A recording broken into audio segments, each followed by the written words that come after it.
สวัสดีเมื่อนี้มาพบกับพระศรีโหบุญมีสุประเสริฐเส้นเก่าเส้นเคยเนาะพระศรีโหจะมาพามาเบิ่งสระหนองสะโอเนาะสระหนองสะโออยู่ที่บ้านทั้งแห่งเมืองโคงสรนแขงสระวาด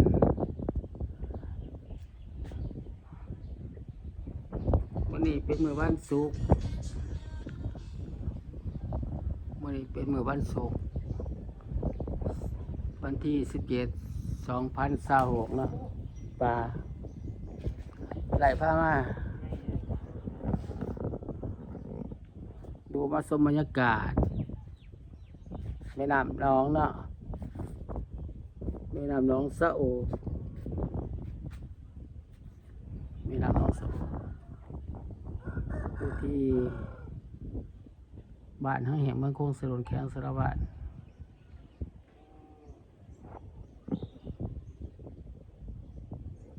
อยู่ที่บ้านทั้งแห่งเมืองโคงสรนแขงสระวาดเนาะฝากบรรยากาศสวยๆงามๆมาฝาก FC ชาวไทยต่างประเทศ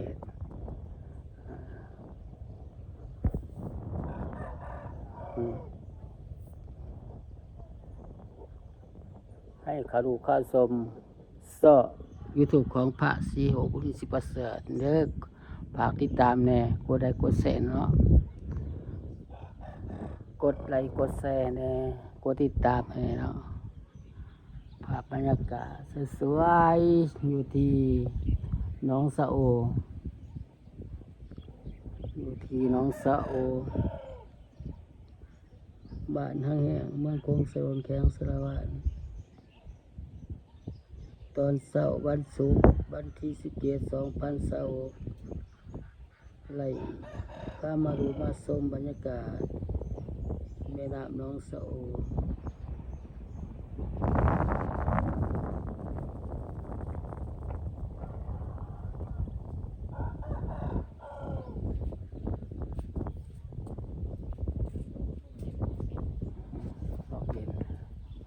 ร่มเย็น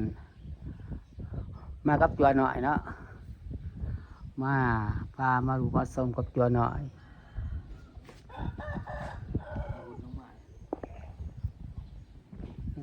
พามาดูมาชม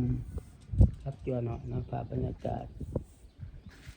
งามๆภาพบรรยากาศสวยงามไหลออกมาให้ดูให้ชมอันมันจัวหน่อยเด้ออันจัวหน่อยchỗ này bò chắc bát này chỗ này xong bát này chỗ này là bò xong bát xong cự này nọ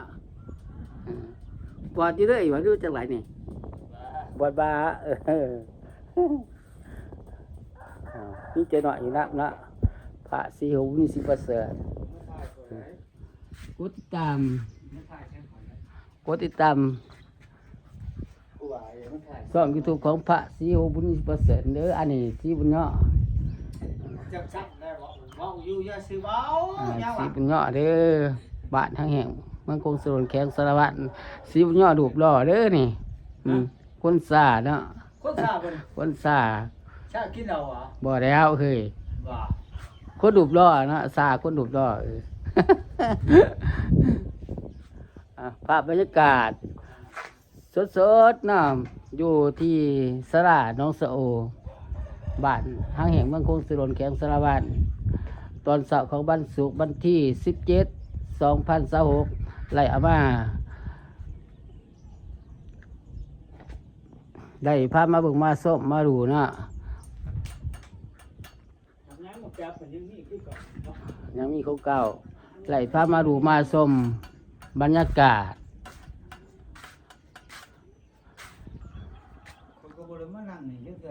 ฝากติดตามช่อง YouTube ของพระศรีโหบุญมีสิประเสริฐเนื้อกดไลค์กดแชร์เนาะ FC ลาวไทยและต่างประเทศ FC ลาวไทยและต่างประเทศเนาะ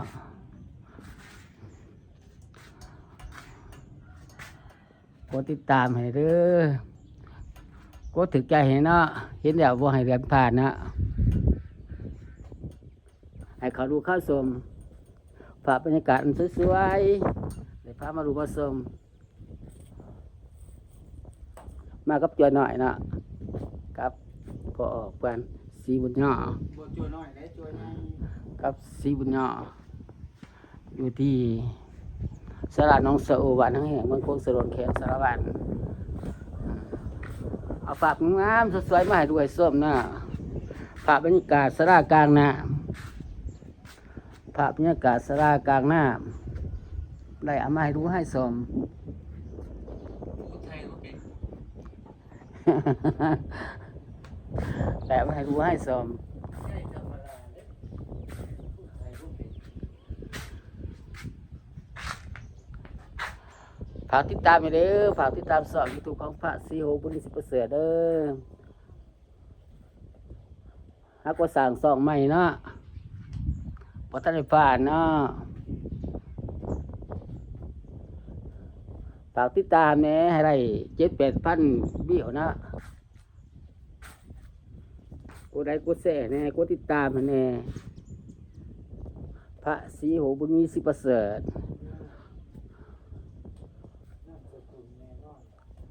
ไล่พามาดูมาส้มฝากบรรยากาศแม่น้ำน้องสะโอบ้านทั้งแห่งเมืองโคงสรนแขงสารวัน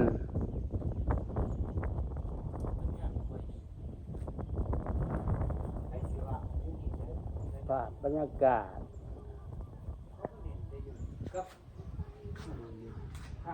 อันนี้ต้นซ้ำสาเนาะต้นซ้ำสาใหญ่อยู่แคมน้ำขันน้ำร้ายก็อยู่กลางน้ำไห้น้ำพันได้ ของซาร่า หอคอย ของค่อยเนาะ หอคอยหอคอยน้องสะโอภาพบรรยากาศหอคอยน้องสะโอบ้านทั้งแห่งเมืองโคงสรนแขงสารวัตรเนาะ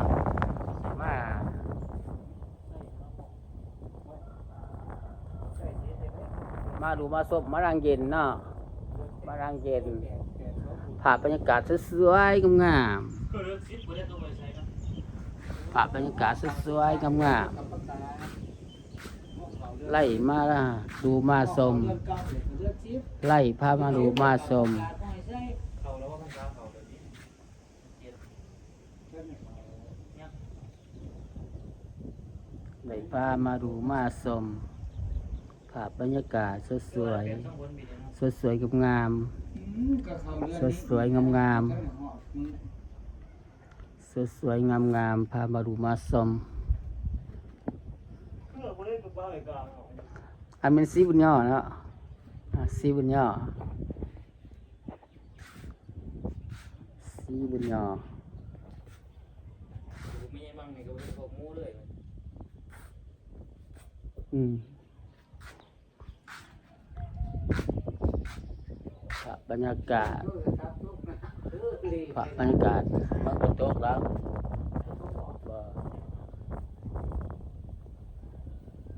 แต่ยุคน้ำซียังถ่ายเลยถ่ายภาพบรรยากาศในน้ำซีมีเพื่อนหน่อยกระดุดเหมือนโต๊ะเลย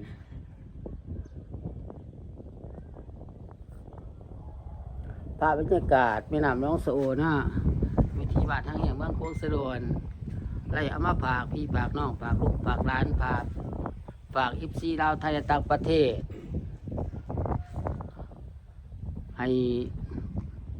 รู้ให้สมให้รู้ให้สมกดติดตามช่อง YouTube ของฝาสีหงมี10%เด้อ FC ลาวไทยและต่างประเทศกดไลค์กดแชร์เนาะกดไลค์กดแชร์เนาะเอาคลิปนี้กับฝาสูโคราชไปก่อนบ๊ายบาย